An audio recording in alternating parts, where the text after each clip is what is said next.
Assalamualaikum warahmatullahi wabarakatuh. Perkenalkan, nama saya Kamila Turusada. Di sini saya akan mempresentasikan makalah saya yang berjudul Rekrutmen dan Seleksi Tenaga Kerja. Baik, yang pertama yang harus diketahui yaitu pengertian rekrutmen. Rekrutmen adalah proses yang dilakukan perusahaan dalam menyebarkan informasi dan membuka akses seluas-luasnya guna menjaring pelamar. Rekrutmen melingkupi kegiatan dalam mencari beberapa calon pegawai yang telah ditentukan standar kualifikasi yang harus dicapai oleh calon tenaga kerja, agar mereka yang membuka lowongan industri bisa memilih orang-orang yang cocok untuk mengisi kekosongan jabatan yang ada.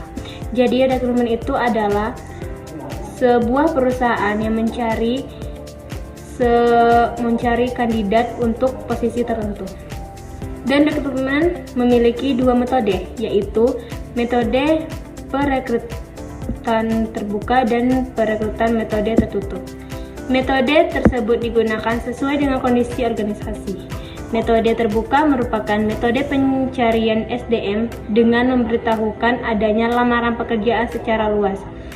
Adapun contohnya yaitu dengan memasang iklan pada media massa, sehingga calon pelamarnya lebih general dengan cakupan yang global.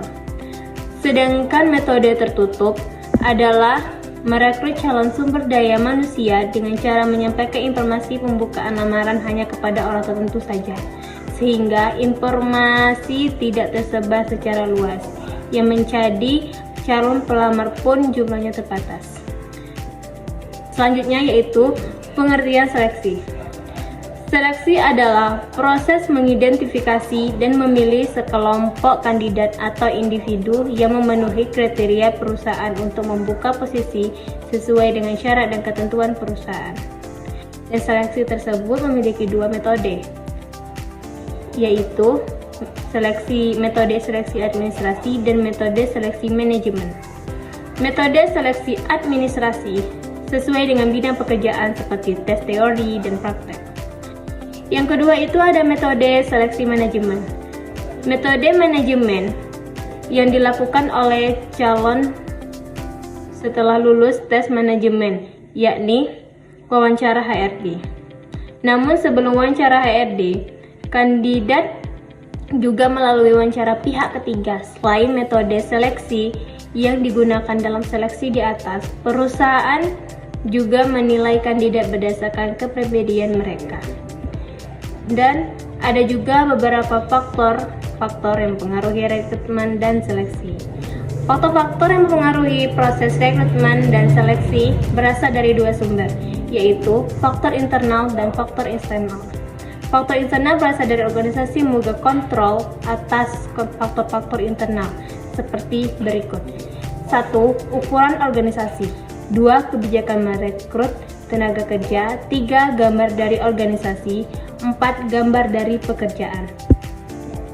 Sedangkan faktor yang mempengaruhi proses rekrutmen, faktor eksternal yang tidak dapat dikendalikan oleh sebuah organisasi meliputi sebagai berikut. 1. Kondisi ekonomi negara.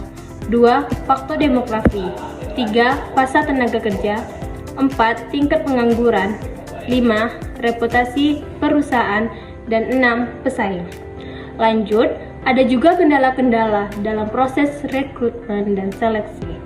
Kendala-kendala muncul dari organisasi yang bersangkutan sendiri, kebiasaan mencari tenaga kerja sendiri, dan faktor-faktor eksternal yang bersumber dari lingkungan di mana organisasi bergerak. Berikut adalah faktor yang berasal dari organisasi. 1. Kebijakan promosi dari dalam, di mana perusahaan melakukan rekrutmen terhadap karyawan internal dan tidak perlu mencari calon tenaga kerja di luar perusahaan. 2. Kebijakan mengenai imbalan. 3. Kebijakan tentang status kepegawaian. Dan keempat, yaitu rencana sumber daya manusia.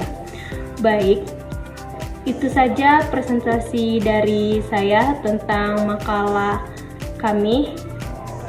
saya. Lebih dan kurangnya saya mohon maaf. Wabillahi taufiq wal hidayah. Wassalamualaikum warahmatullahi wabarakatuh.